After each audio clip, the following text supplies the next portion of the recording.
ये बिल्ला टपक जाता है और इसका आत्मा स्वर्ग जाने लगता है, पर वहाँ इसको एंट्री नहीं मिलता है तो नर्क की तरफ चल पड़ता है। कुछ देर तक स्लाइड करते करते यहाँ के यमराज के पास पहुँचता है। फिर इसको बताता है कि यहाँ कैसे सजा दिया जाता है। फिर यमराज इससे पूछता है कि तुम कैसे टपक गए थे।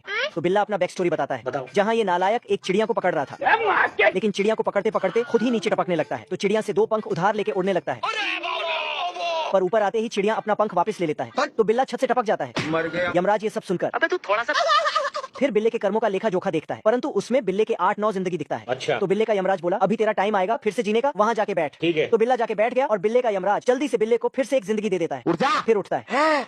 अपने आप समझा लकी। तभी यमराज प्रकट होकर बोलता है, ये सब काम जल्दी से खत्म करके नर्क आ जा। Yes sir. तो ये साला बिल्ला चिड़िया के पीछे दौड़ता है और रोड रोलर के चारों तरफ चक्कर काटने लगता है, जिससे बिल्ला टपक कर सीधा नर्क पहुंच जाता है। फिर पापड़ बनकर आके बैठ जाता है। तभी इसको तीसरा जिंदगी मिलता है। तो यमराज आके बोलता है, तुम्हारा टाइम आ गया, जा। तो ये चिड़िया के पीछे भागने लगता है और सीधा भूतिया सर्कस में घुस जाता है। फिर ये बाहर निकलने लगता है, लेकिन भूतिया कुत्ते का शक्ल देख के इसका तीसरा आत्मा अपने आप बाहर निकल जाता है और डरते हुए नर्क में आके बैठ जाता है। फिर बिल्ले का यमराज आके इसको उठाता है और बाकी बची खुची जिंदगी भी जल्दी से खत्म करने के लिए चिड़िया के पीछे भेज देता है, लेकिन चिड़िया नकली चिड़ियों के साथ बैठ जाता है। तो बिल्ला चुपके से जाके उसके पीछे बैठ जाता है, लेकिन तभी बंदूक चलने लगता है, जिससे बिल्ला फिर से टपक जाता है और हर बार इसी तरह करते करते बिल्ला अपने सारी जिंदगी खत्म कर लेता है। खत्म, बाय बाय, टाटा। ठंड इतना ज्यादा बढ़ जाता है कि थर्मामीटर भी कांपने लगता है और भालू के बच्चे भी कांपने लगते हैं, क्योंकि हीटर को भी ठंड लग गई थी।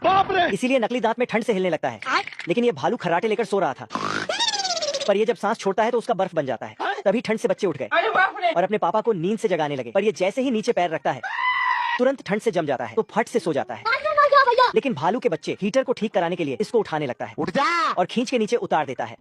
फिर ये हीटर की हालत को चेक करता है, इसकी गारंटी मैं नहीं दे सकता। और चेक करने पर पाया कि इसको तो ठंड से सर्दी लग गया है। ये कैसे हो गया? फिर ये गुस्से में चल चल उठे, चल बहुत हो गया। तभी इसका बेटा बोलता है, पापा प्लम्बर को बुला लो। अरे नहीं। लेकिन ये खुद ही इसको ठीक करने में लग जाता है, पर साला रेडिएटर डांस करने लगता है। तभी ये ठोकता है तो साले तू फिर से ठोकता है और फिर से ठोका। तभी ये हीटर को कुछ देता है। हीटर उठकर भागने लगता है, चलो 1 2 जिससे पानी तेजी से निकलने लगता है। तो भालू रोकता है, तो छोटे भालू ने रोका, फिर दूसरे छोटे भालू ने रोका, लेकिन कान से बाहर निकलते रहता है। तो ये दोनों दौड़कर जाके पानी के पाइप को ही घुमाने लगा, सिस्टम फाड़ देंगे। लेकिन ये खुद घूम जाता है। फिर तो पूरे घर में पानी ही पानी बहने लगता है और देखते ही देखते घर में पानी भर आता है। बाप रे। तो बड़ा भालू स्विमिंग ड्रेस पहनकर पानी के अंदर जाने लगता है, पर वहाँ शार्क आ चुका था। Oh shit। लेकिन ये तो खिलौने वाला नाव निकला। फिर ये पानी के अंदर जाता है पाइप को बंद करने, लेकिन उसमें से मछली निकलता है अच्छा जी। और इसके हेलमेट में घुस जाता है आराम से लेने का। और अंदर मछली डांस करने लगता है। बच्चे लोग देखता है कि पापा तो डूब रहा है, तो ये दोनों पानी को निकालने वाला मोटर चालू कर देता है, लेकिन उसमें भालू ही जाने लगता है। बचने की कोशिश की, लेकिन फिर भी उसके अंदर चला जाता है और बर्फीले नदी में आके टपक जाता है और मछली सब निकल लेता है। लेकिन इतना ज्यादा ठंड